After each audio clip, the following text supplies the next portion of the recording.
Almost caught napping there. I thought the man said 11:15. I didn't understand. You should have saying 10 seconds to go. So here we are. Destination Newry, you're most welcome, broadcasting live from the heart of Newry to the waiting world beyond. We're very big in Manhattan. We're very big in San Diego. Big down in Christchurch and Auckland. Big in Melbourne and Sydney. You're all over the world at the moment, lads. You're very welcome.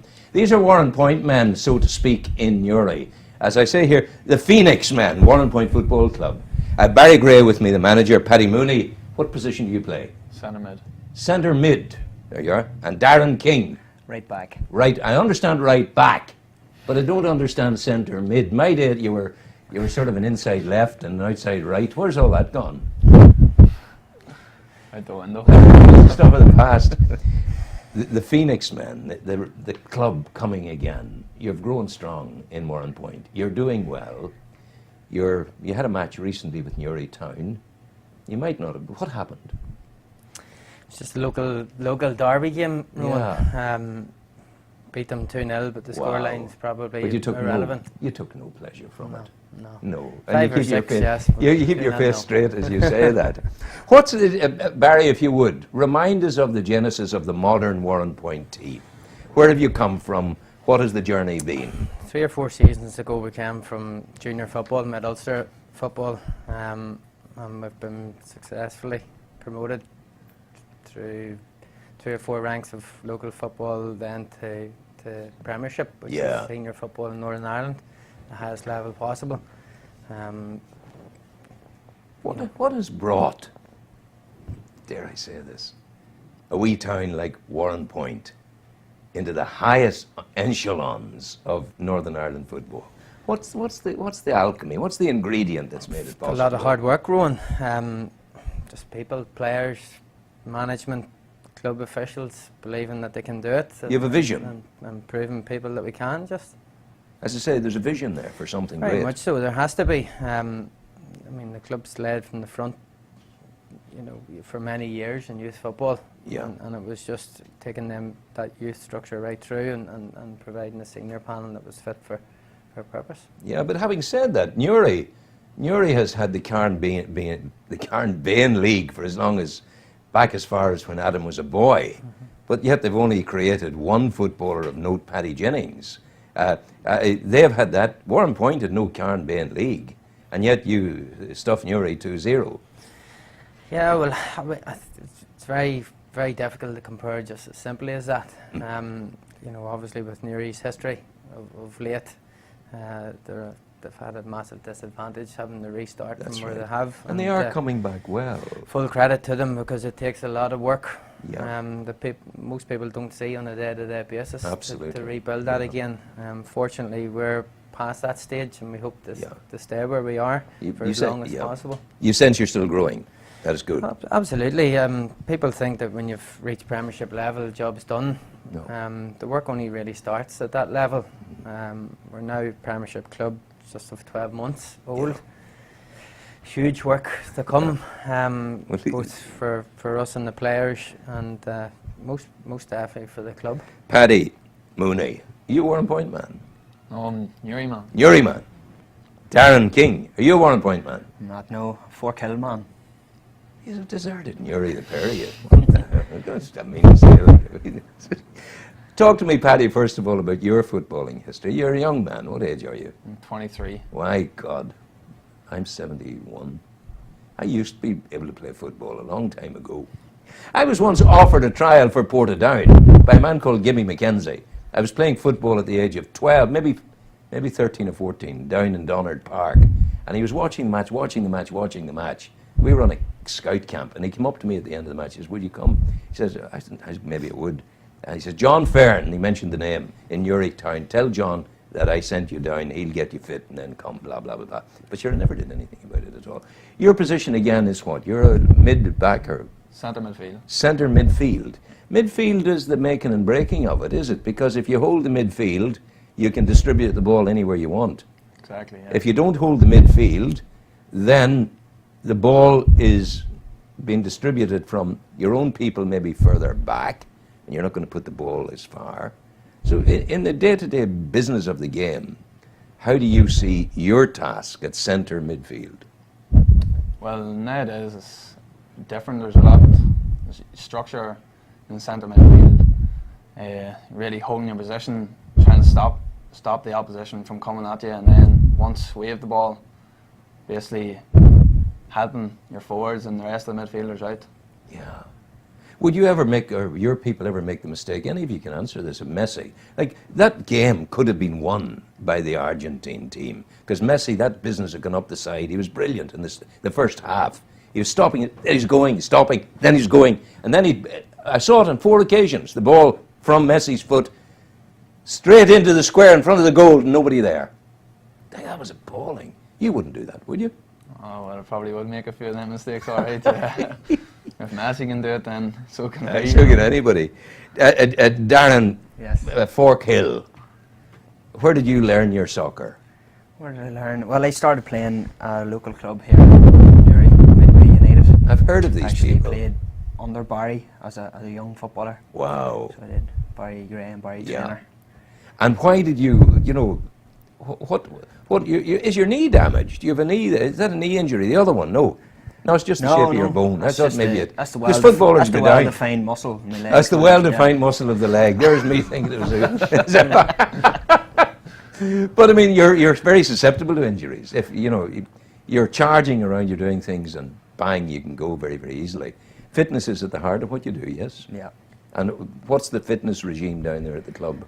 Well, down at Warrenpoint, very professional approach to the fitness. You Right. know, everything, not just the physical fitness. It's sort of everything in together. You know, nutrition, psychology, Wow. everything thrown together. So, as I say, you need, as Barry said, the work only starts when you hit Premiership level. Yeah. And you can see year by year, certainly as I've been there, every year it's more and more professional, and everybody's more and more committed. Yeah. To what they want Is to do. there a team more than any other team in Northern Ireland that you fear? No. Don't fear anyone. No fear. Don't fear. No You want to fear. play, there's the big teams that you want to play against. Yeah, because there you grow. Yeah. Yeah. And nowadays the big teams, Linfield, yes. Yeah. Linfield, Crusaders, Cliftonville, Cliftonville. Crusaders, yeah. Yeah. I tell you, it's a huge thing. What's the biggest game you have played in so far? For Warrenpoint. Yeah. What do I say? I suppose I can't really say, because every game's a big game, Yeah. especially last season. I'd say every game was a big game because you were just newly promoted into the Premier Yeah. League, and you're just trying to prove yourself. But the biggest stadium, put it another way, the biggest stadium you ran out on. Oh well, it would be Windsor Park. Yeah, and you've run out in Windsor Park as well. Not under Warrenpoint, but No, but another time. Yeah. Yeah. But that notion, that amphitheatre of noise and colour and all the rest of it, and you're going out. Lads, tell me about the feeling of that moment when you come out. Well, it's at Windsor Park. Yeah, yeah. You get a lot of abuse thrown at you. You do. No, it's good. It's good. There's a good atmosphere. But it's doing you a Big crowd. favour if they throw abuse Well, at that's you. it, yeah, you wanna Because prove them If wrong. you want to annoy a guy, Yeah. if you want to get a guy's dander up, you throw abuse at him, and you're coming here. We'll give it to you now. I remember, none of you would remember Harry Gregg playing football. I saw him play in Windsor Park. And John Charles of Juventus and Wales, John had the ball, and he was attacking the Lisburn roadside goal. And he dropped the ball into Gregg, and he was going for goal. It was a high ball coming in, and Gregg was slightly too far out to take it. And the ball was coming down. And I always remember to this day, and I'm talking 60 years ago, Gregg went up, and his back was like a bow. He was arched back, almost like a bow. And that just touched like that, and the ball went over the bar. That was Harry Gregg in those days. And then I went across Windsor Park. I went, the Northern Ireland teams were training there for the World Cup. There was the Schoolboy World Cup alongside the main World Cup in Korea. And that was a few years back. But I remember I went there to make a documentary, and it was amazing to see the kind of passion for the game. And that's the thing that soccer has. It's a different kind of passion to the rugby, different kind of passion to the Gaelic. It's I can't quite define it. But your fan base, what's it like? Many people would you have as club members or as fans coming to the matches? I think club-wise, Rowan, because we've come very quickly from junior level, Yeah. where at junior football fan bases are quite narrowed. Yeah. We've grown our fan base over the last number of years as we've been promoted, but last year our Achilles heel really was that we played home games from Dungannon. Yeah, that was a bit of a bummer. Had a negative impact in terms of support. Mind you, it was very good of Dungannon to... They were fantastic to us. They worked with you. You know, and we're very grateful to them for allowing us to do that. But I mean, this year's our first full season back in Warrenpoint, so we're hoping that we can substantially build our support, and we would put that message out to everyone. You don't need to support Warrenpoint. You just need to support local sport. Yeah. Because we have players not just from the Warrenpoint area, but Newry, Rostrava, Hilltown, Banbridge, Belfast, Dundalk, all in the ranks, and some very exciting players to watch. So we would encourage people to come and watch our games. It's a family environment at Warrenpoint, and it's there's no airs or graces, and everyone will be. I like the notion of a family environment, because once upon a time, well, I wouldn't like my family sitting in the middle of Windsor Park with all the stuff that's going on there. But I mean, it's as different as chalk is to cheese, I would suggest, because Windsor Park and all that goes with it, there are undercurrents there, very substantial undercurrents. Let's be honest about it, everybody knows that. But I can more easily see the family nature of Warrenpoint. Like when I went to that Harry Gregg game, my daddy had me by the hand, and that was the way it was going, you know. Do you feel, when did you stop playing, or have you stopped playing? Yeah, many years ago. Yeah. But I mean, you're still fit looking, you're still young enough. Yeah, I'm still fairly young. Do you get out there and say, look lads, this is the way it's done? No, I don't. No. Do as I say, not as I do, is the statement. The level has completely changed, Roman. You can't do that no longer. If you want to take management serious, you've got to direct. And you can't show players. They've got to learn for themselves and take it on board that way. Do you think the other manager, is it Moyles, what was his name, Manchester United, was he set up, or what went wrong there? I think a wee bit of both. Victim of circumstances and a victim of maybe just too early for him. Yeah, but the poor fella, God love him. How many million did he get? I would take it. Yeah, you would. They get dumped out after a season. Of course you would. So boys, you're a young man, you're 23, and you, Darren? 28. 28. You're the father of the squad on. Was there somebody older than you? Yeah, there was one or two. Yeah, there's one or two. Is it too late for the pair of you to go to England? Are you still ambitious? Oh, you're always ambitious, but I think it's too late for me anyway. Well, maybe this man here, if he gets himself fit. Maybe, yeah. That's the future there. But I mean, I don't know. It's ludicrous. I'm sure whatever expenses and remuneration you get, it's reasonable. But I mean, the sort of money these guys are getting over there, it's quite unjustifiable, I think. Yeah. What's your take on it? Oh, definitely. Like, there's nobody that good. When you compare it to other professions, like, you know, it's ridiculous. But again, I suppose it all comes from the sponsorship, doesn't it? Yeah, that's what it is. The sponsorship, the television. You know, I'm sitting here on 72,000 a month. But if it wasn't for the sponsorship and only a month. But so it's really good that the thing is developing in the way it is, and you will. I'm just trying to be focused on the football end of it, which I don't know an awful lot about. But when I was a boy, we played football on the village green. Our village green was the meadow out in the green between Sleeve-Gullion Road and Ivey Crescent. But nowadays you're not allowed to play there. There's notices up. But we played good football and we had good fun there. We had our own football team. But things, even at that level, have changed. People aren't as free and easy as they were, you know. No.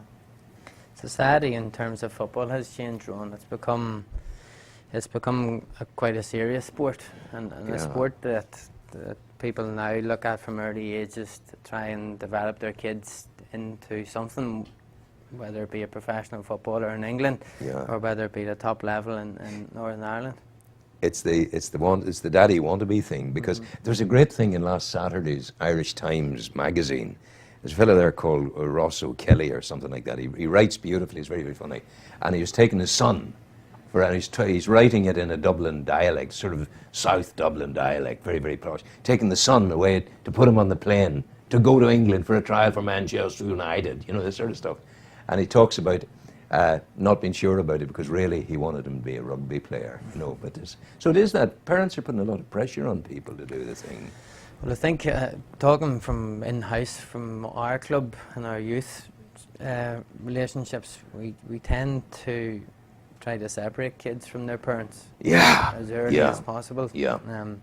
Because it can put pressures that's counterproductive for young players.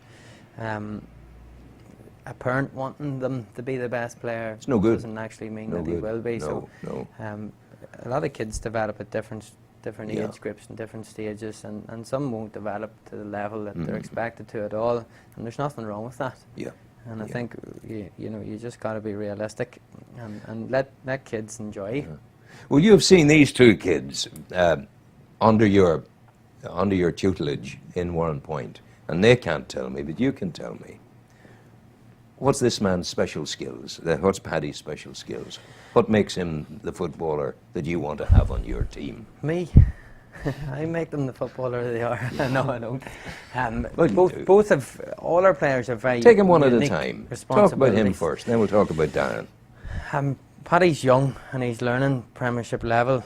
Cam played a patch with Newry last year at a lower level, so he's back in pre-season with us this year and adopting to our style of play again. And within that style of play, his attributes is that he's young and learning it. He has pace and ability on the ball that we want to encourage more and more of. But hunger? That hunger is an inset to everyone at Warrenpoint. If you don't have it, you don't last very long. And the level we're at now dictates that. And this other child? Darren and me have a relationship going back many years. Yeah, you had him in the Newry club. Right through, like at Midway when we were there, he progressed very quickly and joined Newry when they were at this level. He's probably one of our most experienced players, at Premiership level, just not at Warrenpoint. So the victim of circumstance with Newry gave us the opportunity for me to take Darren back in. Had you to buy him? No. Have you to pay him now? All our players are in professional contracts with minimal payment structures because the club aren't in the financial situation. No, but sure that when you get better, they'll get better. Yeah, I mean, the bottom line for us at Warrenpoint is if you want to be financially motivated, we're not the club for you.